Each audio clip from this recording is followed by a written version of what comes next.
this is where that seed for the women's health portion really kind of got planted. So Mm-hmm. we were learning about cervical cancer. And, you know, as a good daughter, I went home and talked to my mom. I said, Mom, have you had a pap smear done?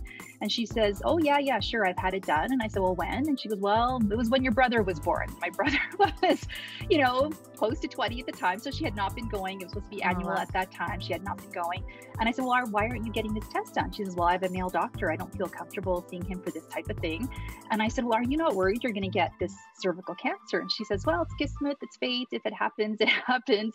And so in her story, just a few of these barriers that were stopping her from going for something as simple as a pap test. And I started talking to my aunts and my cousins, and same story, same reasons. Nobody's going for all of the same sort of issues.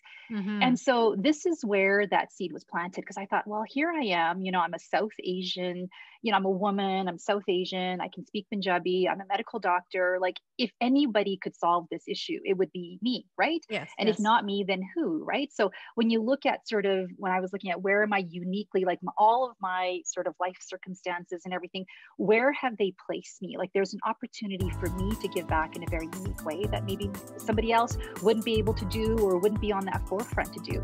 And so that's where the seed for the women's clinic got planted. It was when I was in medical school, and I thought, you know what if I opened up a clinic where we had, you know, just all female doctors, maybe spoke a few different languages, then would the women feel comfortable coming?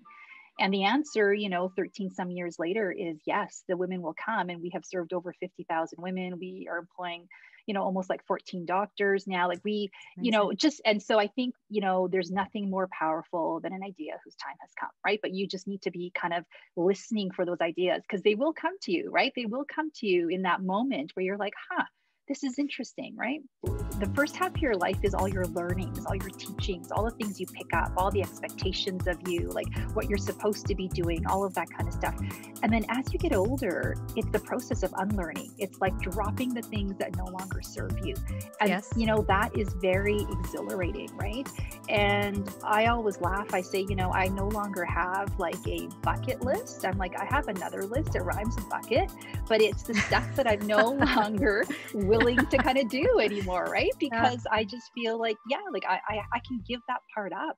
I think women need to realize that, you know, because we're biologically and socially kind of designed to look after everybody, right? There's a certain collection of experiences and reflections and things that we will have when we get to be mid-age. And that is a huge resource. And if you look at societies where they don't value their women, like they are losing out on one of the most fundamental and I think powerful resources in their society, right? So we need to reframe ourselves like that, because I think, you know, the kind of information and you know, knowledge that we hold, we should share that, right? So I would encourage women to say, you know what, you don't have to have had any special life journey. Just your life journey as a woman is special enough.